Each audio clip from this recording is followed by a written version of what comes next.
Welcome दोस्तों, study Chimes में आप सभी का स्वागत है। आज हम लोग कोशिका यानी कि सेल के इंपॉर्टेंट क्वेश्चंस का पार्ट 2 देखने जा रहे हैं। हमारा पहला प्रश्न है, ट्रैफिक पुलिस ऑफ सेल किसे कहा जाता है? तो इसका सही उत्तर है हमारा option number B, Golgi body. Golgi body जो है ये प्रोटीन, ठीक है, ले लेता हूँ आपके लिए, जो हमारा प्रोटीन होता है और साथ के साथ जो हमारा लिपिड्स होते हैं, ठीक है। तो ये प्रोटीन और जो लिपिड्स होते हैं, इन दोनों को जो है मॉडिफाई करता है और उनको प्रोसेस करता है, मतलब कि आगे जहाँ भी उसे भेजना है उन्हें निर्देश करता है कि अपने डेस्टिनेशन पर जाओ, ठीक है। जैसे जो ट्रैफिक पुलिस वाला हवलदार होता है, वो क्या करता है, वो रास्ता दिखाता है ना ट्रैफिक को। ऐसे ही ये जो है प्रोटीन को और जो भी लिपिड्स होते हैं इनको रास्ता दिखाता है कि भाई तुम्हें कहाँ जाना है, वहां पर जाओ, ठीक है। तो इसलिए इसे traffic police of the cell कहते हैं। तो गोल्जी बॉडी एंडोप्लाज्मिक रेटिकुलम से प्रोटीन और जो लिपिड्स हैं ये लेता है और इन्हें विभिन्न जैव अणुओं में संशोधित कर देता है। हमारा सही उत्तर था option number B, Golgi body. हमारा अगला प्रश्न है, अगर 46 गुणसूत्र विभाजन होने के बाद भी 46 गुणसूत्र ही रहे तो यह किस तरह का विभाजन होता है? तो इसे समझाने के लिए मैं आपको जो कोशिका का विभाजन है यानी सेल डिवीजन है उसके बारे में बता देता हूँ। तो हमारे जो पुराने सेल होते हैं वो डिवाइड होकर जो है नए सेल का निर्माण करते हैं, ताकि हमारा जो शरीर है वो ग्रो कर सके, ठीक है, उसकी ग्रोथ हो सके। तो हमारा जो कोशिका का जो विभाजन है वो 3 तरीके का होता है। पहला हमारा होता है एमाइटोसिस, ठीक है, लिख देता हूँ आपके लिए, एमाइटोसिस, ये एक पहले टाइप का हमारा हो गया, ठीक है। दूसरे टाइप का हमारा होता है माइटोसिस और तीसरे टाइप का हमारा होता है मियोसिस, ठीक है। तो ये 3 टाइप के हमारे विभाजन होते हैं कोशिका के। माइटोसिस को हम हिंदी के अंदर में असूत्री विभाजन कहते हैं। क्या कहते हैं? असूत्री विभाजन, ठीक है। ये माइटोसिस को हिंदी में कहते हैं असूत्री विभाजन, और माइटोसिस को हिंदी में कहते हैं समसूत्री विभाजन, और मियोसिस को हिंदी में कहते हैं अर्धसूत्री विभाजन, ठीक है। तो ये सेल डिवीजन यानी कि कोशिका विभाजन के हमारे 3 टाइप्स होते हैं। तो अमाइटोसिस यानी कि असूत्री विभाजन में क्या होता है, ये प्रोकैरियोटिक सेल्स के अंदर में पाया जाता है, ठीक है। प्रोकैरियोटिक सेल्स मतलब जैसे कि जो भी जीवाणु होते हैं, ठीक है, अलगी, अमीबा, प्रोटोजोआ, इस तरीके के जो जीवाणु वगैरह जो होते हैं उनके अंदर में इस तरीके का विभाजन पाया जाता है। इसमें बेसिकली क्या होता है, जैसे मान लीजिए कोई एक सेल है, ठीक है, और इसका ये न्यूक्लियस है। तो ये सेल जो है ये एक कोशिका 2 कोशिकाओं में डायरेक्ट डिवाइड हो जाएगी, ठीक है। ये एक कोशिका थी हमारी सेल, तो ये अपनी यहाँ से विभाजन होना इसका स्टार्ट होगा, ठीक है। तो इसका न्यूक्लियस एक ही रहेगा और ये एकदम से यहाँ पर 2 भागों में विभाजित हो जाएगी। एक सेल ये बन गई, दूसरी सेल ये बन गई, ठीक है। तो 2 सेल इसमें हमारी बन गई डायरेक्टली। इसके इनडायरेक्ट जो है हमारा डिवीजन हो गया, ठीक है। और माइटोसिस के अंदर में क्या होता है, इसके अंदर में हमारी जो है एक मदर सेल होती है यहाँ पर, ठीक है। तो इसके बाद में यहाँ पर जो है ये जब इसका डिवीजन हो रहा होता है हमारा, तो इसका जो है 2 केंद्रक हैं पर कोशिका हमारी एक ही है, ठीक है। जो हमारे न्यूक्लियस है यानी कि केंद्रक वो हमारे 2 बन चुके हैं, लेकिन हमारी जो कोशिका है, ये कोशिका आप देख पा रहे हैं ये एक ही है, ठीक है। इस केस में क्या हो रहा था, हमारी कोशिका का विभाजन डायरेक्टली हो गया था एमाइटोसिस यानी कि असूत्री विभाजन में। पर यहाँ पर क्या हो रहा है, हमारा केंद्रक जो है 2 बन चुके हैं और जो कोशिका है वो एक ही है, ठीक है। उसके बाद में फिर ये मदर सेल से 2 अलग-अलग डॉटर सेल्स में ये डिवाइड हो जाती हैं। और इस डिवाइड होने की प्रोसेस को हम किस नाम से जानते हैं? लिख देता हूँ मैं, साइटोकाइनेसिस, ठीक है?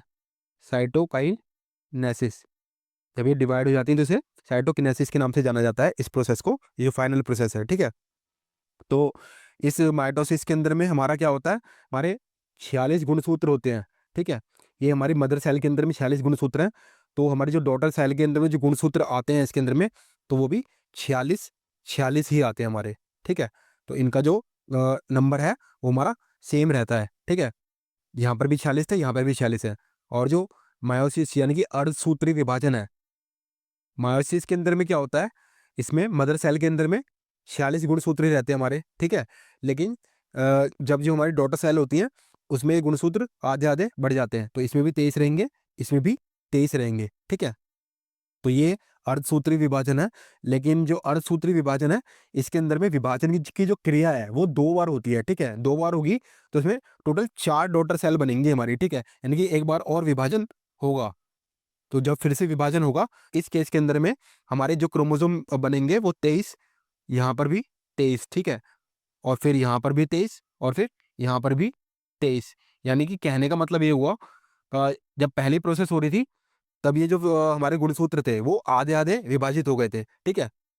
लेकिन जब दोबारा विभाजन हुआ तो एक तरीके से ये जो है हमारा मायोसिस यानी समसूत्री विभाजन हो रहा है, क्योंकि यहाँ पर जो बढ़ रहे हैं तो ये 23 के 23 इसमें पूरे आ रहे हैं, इसमें भी 23 आ रहे हैं, यहाँ पर भी 23 आ रहे हैं, यहाँ पर भी 23 आ रहे हैं। तो ये पॉइंट आपको याद रखना है। इसके अंदर में जो है टोटल 4 हमारी डॉटर सेल्स बन रही हैं। हमारा माइटोसिस के अंदर में क्या हो रहा था, टोटल 46 बन रहे थे, तो उसमें यहाँ पर भी 46 बन रहे थे और यहाँ पर भी 46 बन रहे थे। तो अगर 46 गुणसूत्र विभाजन होने के बाद भी 46 गुणसूत्र बन रहे हैं हमारे, ठीक है? आपको याद होगा, तो 46 के बाद भी हमारे दोनों यहाँ पर 46 ही बन रहे थे गुणसूत्र।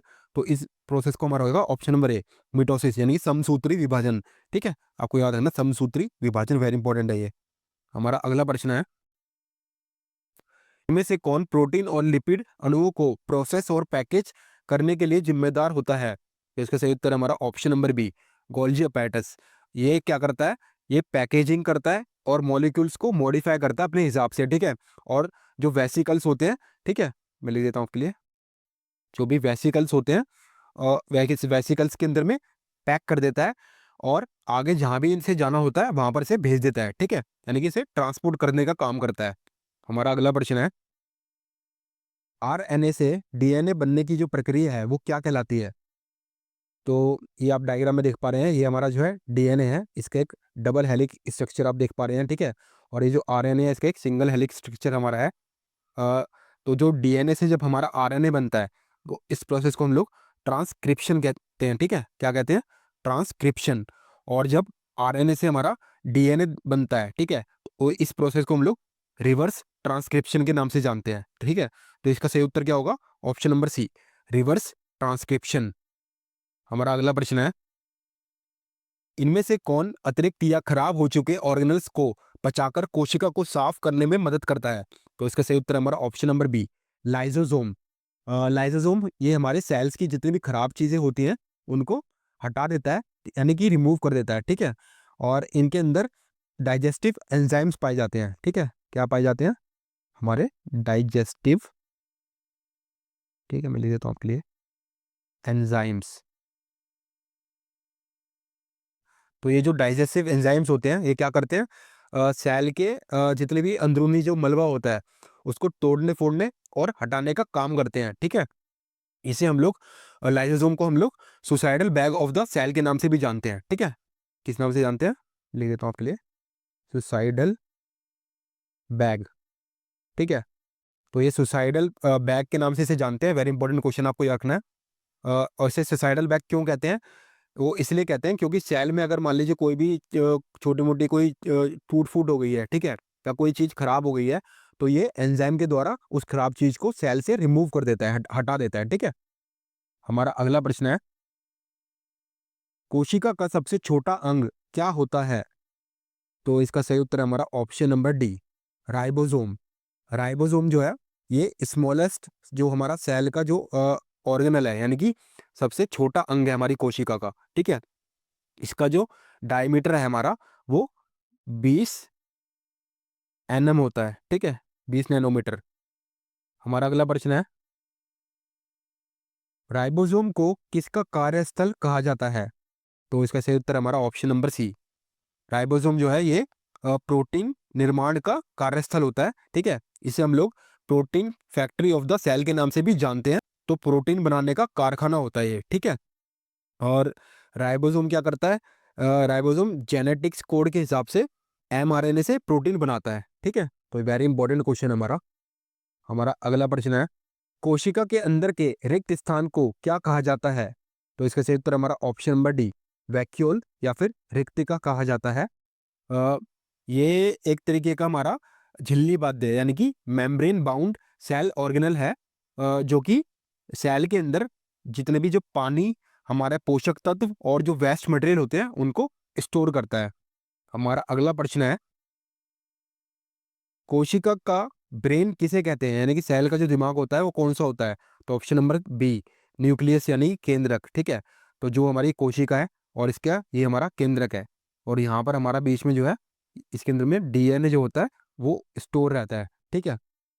तो ये हमारी जो सेल की जो विभिन्न प्रकार की गतिविधियां होती हैं उनको कंट्रोल करता है। सेल का जो भी विकास यानी कि जो इसकी ग्रोथ होती है और सेल का मोटाबॉलिज्म जो होता है उसको ये कंट्रोल करने में इंपॉर्टेंट रोल निभाता है, ठीक है। इसे हम लोग कमांड सेंटर भी कह सकते हैं, ठीक है, ब्रेन या फिर कमांड सेंटर। हमारा अगला प्रश्न है, इनमें से वह कौन सा नाइट्रोजन बेस है जो डीएनए में नहीं पाया जाता है? तो जो हमारा डीएनए होता है ये हमारा एक तरीके का डबल हेलिक, ठीक है, ये स्ट्रक्चर होता है। इसमें दो तरीके के जैसे धागे आपस में लिपटे होते हैं, इस तरीके का स्ट्रक्चर होता है इसका। तो ये इसमें जो है हमारा ए और टी, ये दो एक बॉन्ड बनाते हैं, और यहाँ पर जी और सी ये आपस में बॉन्ड बनाते हैं, ठीक है। तो ये ए जो होता है हमारा ये एडेनाइन बोलते हैं इसको हम लोग, ठीक है। जी को हम लोग बोलते हैं ग्लूनाइन, और सी को हम बोलते हैं साइटोसाइन, ठीक है। तो यहाँ पर हमारा जो है ये टी जो होता है इसको हम लोग बोलते हैं थाइमाइन, ठीक है। क्या बोलते हैं? थाइमाइन, ठीक है। तो ऑप्शन के हिसाब से जो हमारा ऑप्शन नंबर डी है, यूरेसिल, ये इसके अंदर में नहीं पाया जाता है हमारा, ठीक है। डीएनए के अंदर में नहीं पाया जाता है। ये किस में पाया जाता है? ये हमारे आरएनए के अंदर पाया जाता है, ठीक है। हमारा अगला प्रश्न है, इनमें से वह कौन सा नाइट्रोजन बेस है जो आरएनए में नहीं पाया जाता है? तो हमारा जो आरएनए का स्ट्रक्चर है, ठीक है, ये सिंगल हेलिक स्ट्रक्चर होता है हमारा। तो इसके अंदर में क्या होता है बेसिकली, जो हमारा थाइमाइन है ये इसमें नहीं पाया जाता, ठीक है। तो ऑप्शन नंबर से ए सही उत्तर होगा। इसमें ग्लूनाइन होता है, एडेनाइन होता है, साइटोसाइन भी होता है इसमें, ठीक है। हमारा जो थाइमाइन है ये नहीं पाया जाता, तो थाइमाइन की जगह क्या होता है इसमें हमारा यूरासिल, ठीक है, यूरासिल ये हमारा इसमें पाया जाता है। हमारा अगला प्रश्न है, डीएनए से डीएनए बनने की प्रक्रिया क्या कहलाती है? तो जो डीएनए से डीएनए बनने की जो प्रक्रिया है ये हमारी ऑप्शन नंबर बी, रेप्लिकेशन कहलाती है। वेरी इंपॉर्टेंट है। हमारा अगला प्रश्न है, आरएनए से प्रोटीन बनने की प्रक्रिया क्या कहलाती है? तो इसका सही उत्तर है हमारा option number A, translation. RNA से जब भी प्रोटीन बनता है तो उसे हम लोग ट्रांसलेशन कहते हैं। हमारा अगला प्रश्न है, मनुष्य में गुणसूत्र की कुल संख्या कितनी होती है? तो इसका सही उत्तर है हमारा ऑप्शन नंबर सी, 46। जो हमारे टोटल जो गुणसूत्र होते हैं वो 46 होते हैं, और इसका जो पेयर हमारे होते हैं वो हमारे टोटल पेयर होते हैं 23, ठीक है।